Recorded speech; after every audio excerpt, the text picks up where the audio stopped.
और अब कर लेते हैं बात बाजार की। तो कमजोर ग्लोबल संकेतों के चलते बाजार आज बिकवाली के शिकार हो गए। सेंसेक्स 173 अंक गिरकर 39,750 के लेवल पर बंद हुआ। वहीं निफ्टी 59 अंक फिसलकर 11,671 के स्तर पर बंद हुआ। बाजार की गिरावट को मेटल और ऑटो सेक्टर ने लीड किया। निफ्टी में एल&टी का शेयर 4% नीचे बंद हुआ। टाइटन के शेयर में 3% की गिरावट रही। निफ्टी ऑटो इंडेक्स में महिंद्रा और टाटा मोटर्स के शेयरों में 2% की गिरावट रही। देश की सबसे बड़ी ऑटो कंपनी मारुति सुजुकी का मुनाफा दूसरी तिमाही में 1,371 करोड़ रुपए रहा है। तिमाही आधार पर कंपनी घाटे से मुनाफे में आई है। वहीं सालाना आधार पर मुनाफा 1% बढ़ा है। पिछले साल की दूसरी तिमाही में कंपनी को 1,359 करोड़ रुपए का मुनाफा हुआ था। वहीं जून तिमाही यानी कि पिछली तिमाही में कंपनी को करीब 249 करोड़ रुपए का घाटा हुआ था। नतीजों पर कंपनी प्रबंधन ने कहा है कि कमोडिटी कीमत अनिश्चितता से मार्जिन प्रभावित हुआ है। सप्लाई में भी धीरे धीरे सुधार हो रहा है। डिमांड में भी रिकवरी देखने को मिल रही है।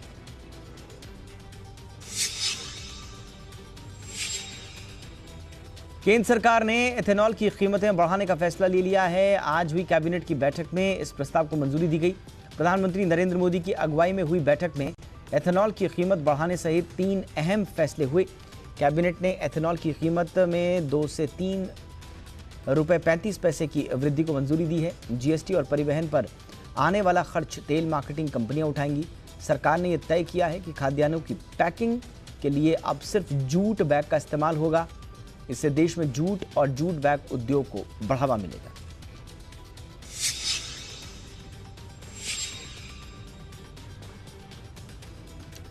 शपूर जी पैलंजी ग्रुप ने टाटा सन से अलग होने का प्रस्ताव सुप्रीम कोर्ट में सौंप दिया है।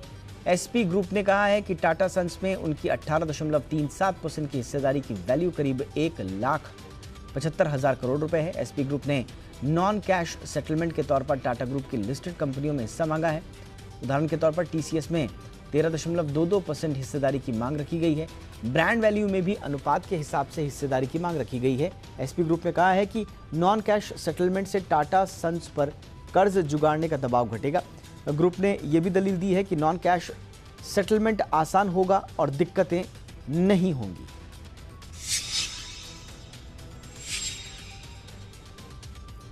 लोन लेने वालों को मोरेटोरियम यानी किस्त बंदी की मियाद के दौरान कितना और कैसे फायदा मिलेगा, यह सवाल सबके मन में है।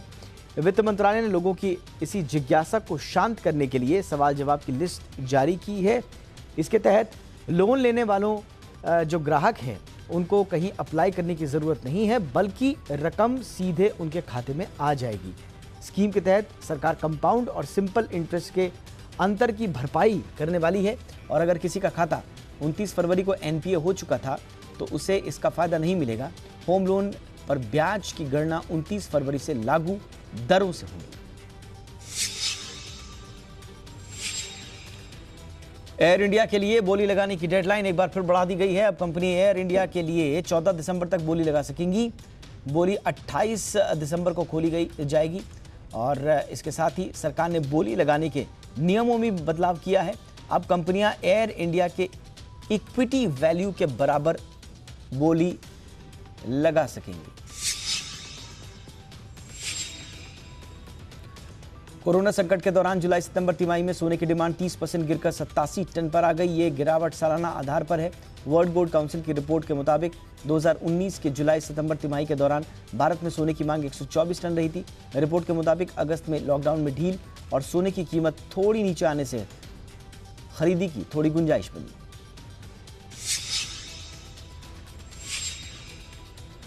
कोरोना महामारी के बीच गुवाहाटी टी ऑक्शन सेंटर ने एक स्पेशलिटी टी की बिक्री 75,000 रुपए प्रति किलोग्राम के रिकॉर्ड भाव पर की है। ये इस साल की सबसे ज्यादा कीमत है। रिपोर्ट के मुताबिक मनोहारी गोल्ड स्पेशलिटी टी की बिक्री 75,000 रुपए प्रति किलो के भाव पर हुई है। इसकी खरीदारी गुवाहाटी के T trader Vishnu T company ने की है। पिछले साल गोल्डन बटरफ्लाई टी को 75,000 रुपए प्रति किलोग्राम का रिकॉर्ड भाव मिला था।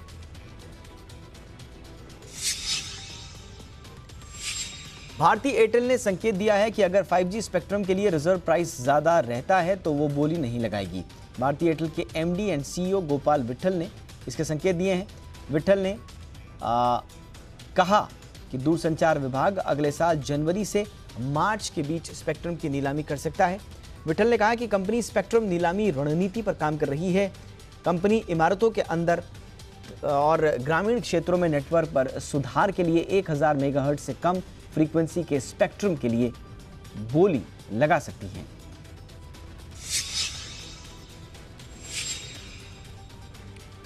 बॉम्बे हाईकोर्ट ने फर्जी एक्सीडेंट दिखाकर क्लेम करने वालों के एक रैकेट के खिलाफ कड़े कदम उठाने के आदेश दिए हैं। बॉम्बे हाईकोर्ट ने औरंगाबाद बेंच के को यह आदेश दिया है और जो हाईकोर्ट की औरंगाबाद बेंच है उनकी तरफ से यह आदेश आया है। कोर्ट ने बीमा कंपनियों के कर्मचारियों, पुलिस अधिकारियों, डॉक्टर्स और वकीलों की भूमिका की जांच करने को भी कहा है। साथ ही कोर्ट ने जांच अधिकारी को सभी दस्तावेज मुहैया करवाने का आदेश दिया है। कोर्ट ने कहा कि पुलिस जांच के लिए ट्रिब्यूनल की मदद जरूरी नहीं थी। दरअसल फर्जी क्लेम से बीमा कंपनियों को सालाना 45,000 करोड़ का नुकसान होता है, जिसका असर आम लोगों को होता है क्योंकि आम धारकों का जो प्रीमियम है वो बढ़ जाता है।